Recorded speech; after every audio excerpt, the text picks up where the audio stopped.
Spec Ops: The Line is generally considered to have one of the best narratives in gaming history. From the themes discussed and its provocative take on violence in video games, Spec Ops: The Line has carved out an extraordinary legacy in the years since its release. It also happens to be one of the most recommended games I cover on my channel, so yes, I hear you guys, and yes, I'm finally doing it. Instead of doing a typical video essay analysis of the game's narrative like dozens of other people have in the past, I figured I'd do something a little bit different.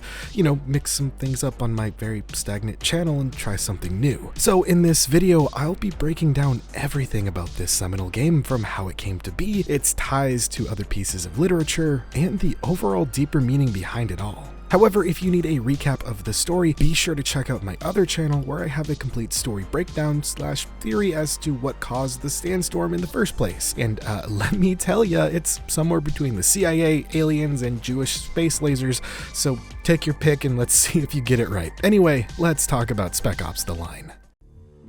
Created by Yager Development and published by 2K, Spec Ops: The Line was both the 7th entry in the reboot of the long-running Spec Ops series. From the very beginning, there were plans to turn Spec Ops into a long-running franchise even before the release of the first title, Spec Ops: Rangers Lead the Way. Between the years of 1999 and 2002, the series expanded with Stealth Patrol, Ranger Elite, Covert Assault, and Airborne Commando for the PlayStation and PlayStation Portable. These games emphasized tactical military-style combat, echoing the gameplay of contemporary titles such as SOCOM US Navy SEALs and Tom Clancy's Rainbow Six. The problem was that none of these games really did that well. Spec Ops: Rangers Lead the Way wasn't universally hated. In fact, it got some favor for its ideas, but reviewers flagged serious bugs and technical problems that hurt the overall experience. So the series' foundation was mixed. Decent concept and sales, but nothing but inconsistent execution after that. Stealth Patrol was generally considered undercooked. Reviews called it clunky, visually weak, and technically limited. Ranger Elite was another one of those more clearly panned entries. Critics described it as bare bones and stripped down. Covert Assault had consistently poor user impressions and limited critic praise, and Airborne Commando was not widely reviewed by critics, but the available coverage and user write-ups paint it as a repetitive and unpolished mess. Overall, between sloppy controls, technical issues, thin design, and low production polish, most Spec Ops titles failed to build the positive momentum a long-running franchise,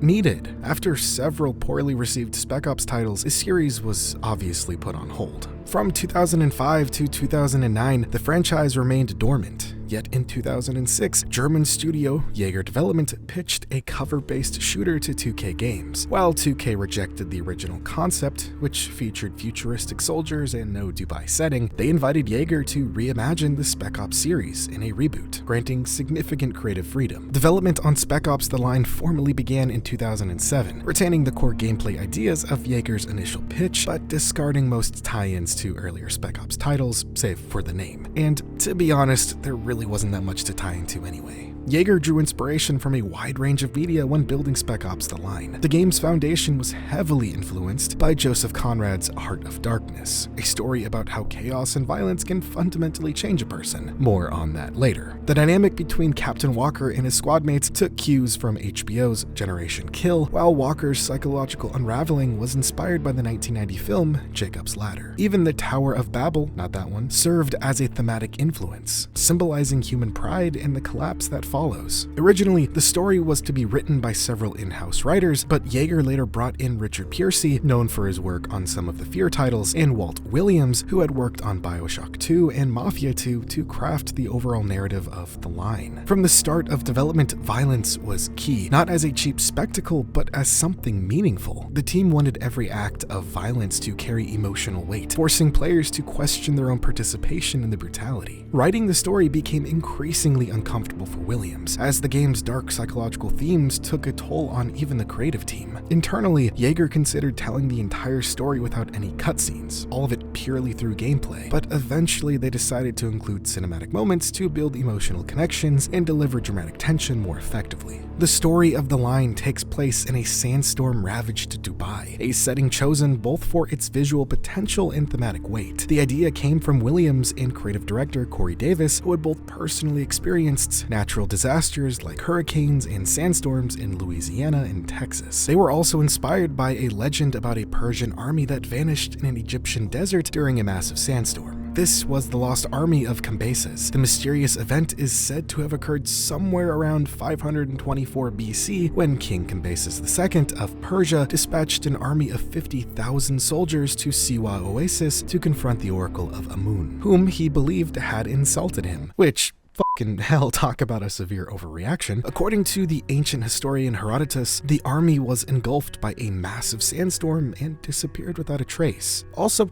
totally unrelated, but in researching this, I just kept thinking about how amazing of a premise this would be for like a new Predator movie. I'll get back to the video here in a second, but like you can see it, right? Like that could be a dope ass Predator movie. Also, I've been looking for a reason to talk about the 2010 AVP game, so if you're interested in that, let me know after you leave a like on this video.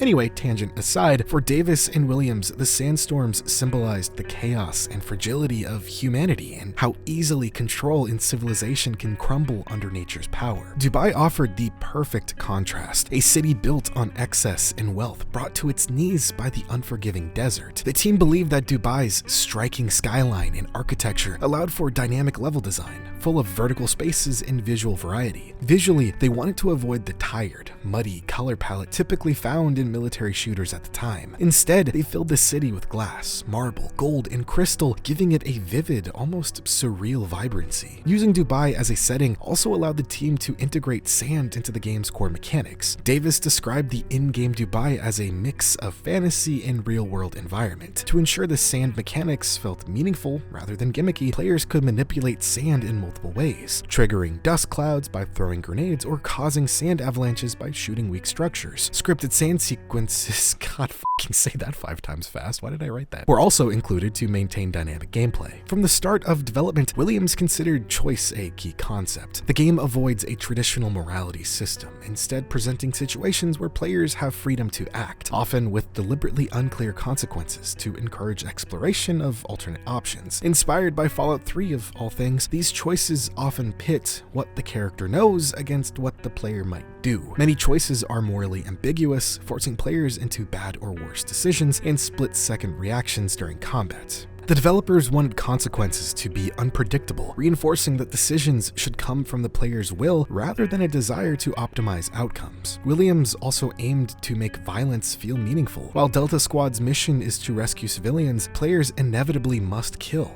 So dialogue and story context were added to justify and humanize these actions. A perfect example for this, and for me personally, what's most striking about the choices in this game is what happens after Lugo is killed. You are surrounded by a mob of civilians who just lynched your friend, your ally, your brother, whom you fought alongside this entire game. You need to get by them, but you don't have to kill them. You can easily shoot in the air and they run. But I bet a lot of you didn't do that, and anyone who has ever played this game would totally understand why you didn't. This choice does not affect the overall narrative, but it does impact how you, the player, feels. And I know everyone talks about the white phosphorus scene, but for me, this part was what stuck with me the most. Also, it's really fucked up, but the loading screen after this says if Lugo was alive, he would likely suffer from PTSD. So really, he's the lucky one. Overall, a central goal of the narrative was to depict war in a way rarely seen in media. Williams argued that most games fail to convey the true experience of combat or the psychological changes soldiers undergo. He emphasized that war is far more complex and morally ambiguous than the simplified portrayals in common shooters. As a result, the game explores the moral dimensions of conflicts, aiming to provide a realistic experience that reflects the mental impacts of war, similar to how 1970s and 80s films like Platoon, Full Metal Jacket, and Apocalypse Now convey their messages. Also, fun fact, just like Spec Ops: The Line, Apocalypse Now is a loose adaptation of Heart of Darkness. The team wanted to show that a shooter could tell a meaningful, emotional story. To achieve this, they simplified the original concept of Conrad as a megalomaniac with messianic delusions into a narrative more in line with, guess what, Heart of Darkness. And speaking of that novella, I think it's time we finally get into it. At its core, Heart of Darkness is about exposing the illusion of civilization and confronting the darkness that lies within human nature. Conrad uses Marlowe's journey into the Congo and his encounter with Kurtz as a metaphor for how power, greed, and isolation strip away the thin moral veneer society hides behind. The novella isn't just a critique of European colonialism and its hypocrisy, it's a mirror held up to humanity itself, showing that the same capacity for cruelty and corruption exists in every person when social restraints disappear. The literal heart of darkness isn't the African wilderness, it's the moral emptiness that lies inside the so-called civilized world. There you go, now you can add that to your essay and never say I never did nothing for you. Anyway, with this in mind, I thought it'd be interesting to sort of compare and contrast the two narratives, so hopefully you read Heart of Darkness in school. Both Spec Ops: The Line and Heart of Darkness center on a harrowing journey into a hostile, unknown landscape in search of an elusive commanding figure. The Line replaces Conrad's Congo River with a boundless desert, kind of echoing the line from the novella, "You lost your way on that river as you would in a desert." You get it? See, it's like a metaphor brought to reality. It's fucking sick. Similarly, Conrad frames his novella as Marlowe speaking on the themes about his childhood fascination with the blank spaces on African maps, and his steamboat voyage up the Congo to find Kurtz. Both narratives begin in medias res.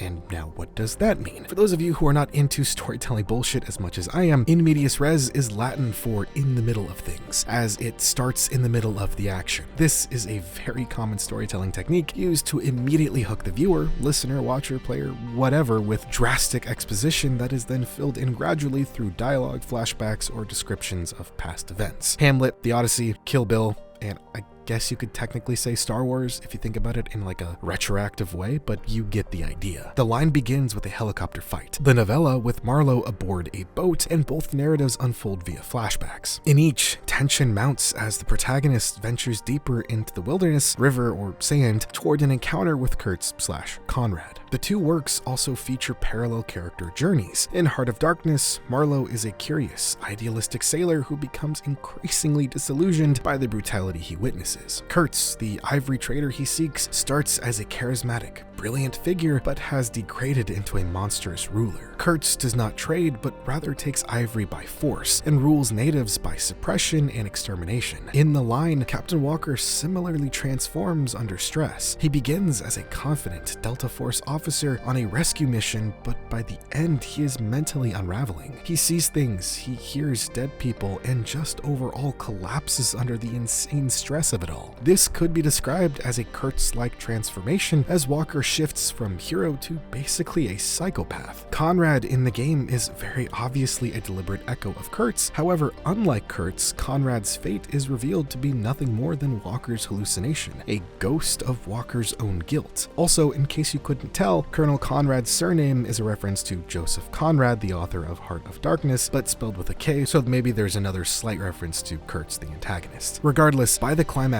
Marlowe and Walker each confront a corpse, metaphorically speaking for Kurtz and literally speaking for Conrad. Both protagonists must grapple with the fact that the horror they sought to end is partially their own making. Madness, guilt, and moral ambiguity are abundant in both stories. Africa's darkness literally drives Kurtz, and to some extent Marlowe, toward insanity. Kurtz's famous dying whisper, the horror, pretty much encapsulates the total despair and self-awareness of his crimes. The Line builds on this directly by making the players complicit. They are the horror. Mid-game, Walker orders a white phosphorus strike that kills hundreds of civilians. The screen shows Walker's face reflected on the camera as the bombs fall, literally showing a self-reflection moment that also forces the players and characters to confront their own brutality. After each battle, Walker and his squad express horror and regret, mirroring the players' dismay at the carnage. The Line constantly undercuts the usual shooter fantasy by immersing the player in Walker's deteriorating psyche. Throughout the game, there really are no morally safe choices. If Walker spares one group, another dies. And to be honest, as the player, you feel like you're dragged into Walker's insanity. In both works, the journey into the wilderness, so to speak, coincides with a psychological descent. The protagonists must question the rationalizations they have made for violence. Both Heart of Darkness and The Line use the unfolding narrative to critique the idea of the hero, and by the end, Marlowe and Walker are left haunted and changed, their idealism shattered by what they have seen and done.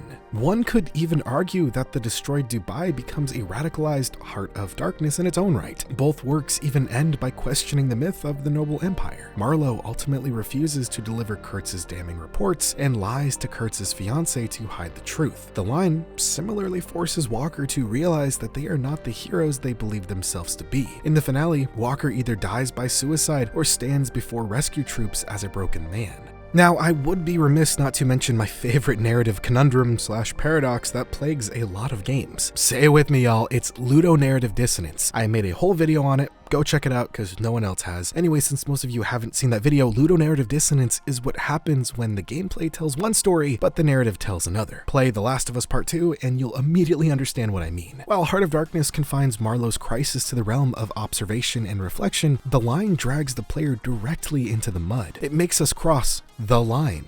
Get it? It's the title. It doesn't just tell a story about moral corruption, it makes the audience participate in it. Most games try to minimize this gap to maintain immersion, whereas The Line intentionally widens it to make players aware of their own hypocrisy. The very act of playing, a process that normally rewards violence, progress, and victory, becomes the very same vehicle for self-condemnation. The game's most infamous sequence, the white phosphorus strike, perfectly encapsulates this dissonance. Up to that point, players have been conditioned by decades of military shooters to obey orders, utilize available tools, and trust that collateral damage will be narratively justified. When Captain Walker orders the use of white phosphorus to breach the gate, the player is given no real choice. The command interface insists that this is the only way forward. The player complies, deploying the weapon in a sequence framed exactly like a standard tactical segment. But when the dust clears, the illusion collapses. The enemy turns out to be hundreds of innocent civilians. What should have been a power fantasy segment makes you feel like a mass murderer. The game weaponizes its own mechanics to turn the player's obedience into guilt, transforming the familiar loop of shoot, advance, succeed into an act of guilt. I mean,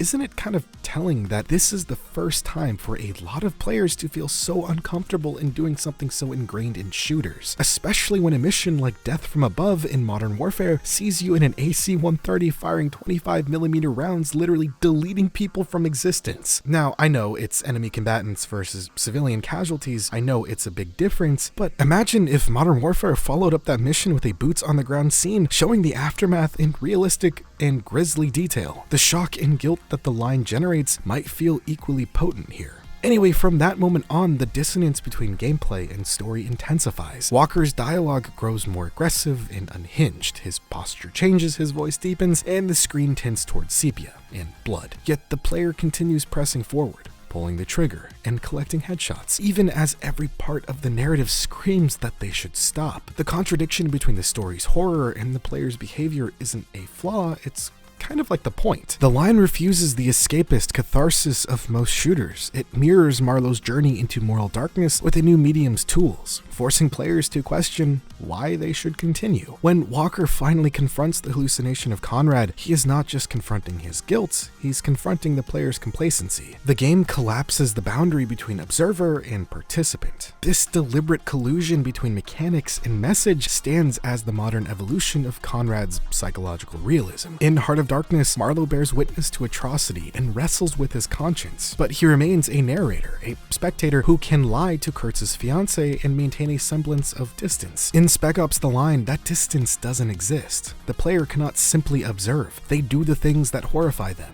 And that horror, the horror, isn't just in the world or in the character. It's in the player's willingness to continue playing. Yager's developers understood what Conrad could only imply, that in modern entertainment, violence is both the method and the message. By making the player complicit in Walker's sins, Spec Ops: The Line turns the concept of ludonarrative dissonance into a weapon, using it not to entertain, but kind of like to accuse. Overall, Spec Ops: The Line borrows Heart of Darkness' scaffolding, the river into the unknown, the savior turned tyrant, the slow reveal of horror. But it does something darker. It hands you the rifle and makes you stare at what you've done. Conrad gives us a mirror, but Yager smashes it and makes the shards cut deep.